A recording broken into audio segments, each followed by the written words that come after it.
Hi, ഇത് മീൻമുട്ടിയുടെ ചെരുപ്പാണ് കേട്ടോ. മീൻമുട്ടി ഉറങ്ങിയിരിക്കുക.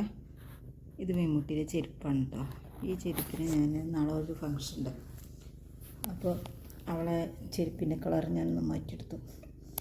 കുറച്ച് ടച്ചിങ്സും കൂടി ഉണ്ട്. കണ്ടോ, ഞാൻ ഫാബ്രിക് പെയിൻറ്റില്ലേ അത് വാങ്ങി. നമ്മളെ ഈ ചെരുപ്പ് വൈറ്റായിരുന്നു, നല്ല ഭംഗിയുള്ള വൈറ്റായിരുന്നു. പക്ഷെ അത് ഉപയോഗിക്കാണ്ട് ഇരുന്നിട്ട് അതിൻ്റെ കളറും മങ്ങി. അപ്പോൾ ഒരു വിഷമം തോന്നി, തീരെ ഉപയോഗിച്ചിട്ടില്ല, കളർ മങ്ങുകയും ചെയ്തു. അപ്പോൾ ഞാൻ എന്ത് ചെയ്തു, അവൾക്കൊരു പാവടയും ജമ്പർ അടിച്ചിരുന്നു ഇതേ കളറിൽ. അപ്പോൾ അതിലേക്ക് മാച്ചായിട്ട് ഞാൻ പെയിൻറ്റ് ചെയ്തു. ഇത് ബ്ലൂവിൽ വൈറ്റ് ചേർത്തിട്ട് ഈ കളറാക്കിയതാണ് കേട്ടോ. ഇത് ഞാൻ റെഡിൽ ബ്ലാക്ക് ചേർത്തിട്ട് ഈ കളറാക്കിയതാണ്. നാളെ റെഡ് ഡ്രസ്സാണ് രാവിലത്തെ ഫങ്ഷന് ഇടുന്നത്. ടച്ചിങ്സ് ഇവിടെയൊക്കെ ടച്ച് ചെയ്യാണ്ടിട്ട് ഇത് ഇട്ടത് നിന്നിട്ട് ചെയ്ത കാരണമാണ് ഇങ്ങനെ. ഇത് മിമ്മ ഉറങ്ങുകയാണ്, ലൈറ്റ് ഇട്ടിട്ടുണ്ട്, ചവള നീക്കും.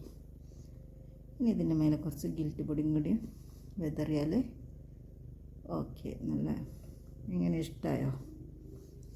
മുട്ടിക്ക് ഒരുപാട് ചെരുപ്പുണ്ട് കേട്ടോ, പക്ഷെ അത് യൂസ് ചെയ്യാണ്ടിരുന്നപ്പോൾ ഒരു വിഷമം. അപ്പോൾ ഇത് ഞാൻ ഓരോന്നാക്കിയിട്ട് മാറ്റിയെടുക്കും. ഓരോ ഫങ്ഷനോ ഇതിൻ്റെ കളർ മാറ്റും, ഡ്രസ്സിക്ക് മാച്ച് ചെയ്ത പോലെ കളർ മാറ്റും. ഈ മുട്ടിയുടെ ചെരുപ്പ് കളക്ഷൻ പിന്നീട് കാണിക്കാം കേട്ടോ.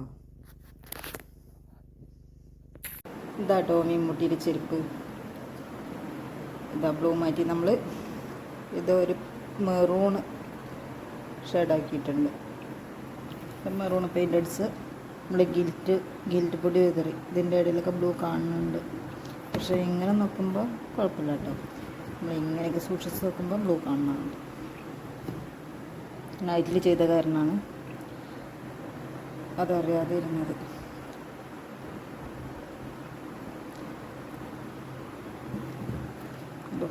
രണ്ട് ചെരുപ്പും കൊണ്ടോ എങ്ങനെയുണ്ട്?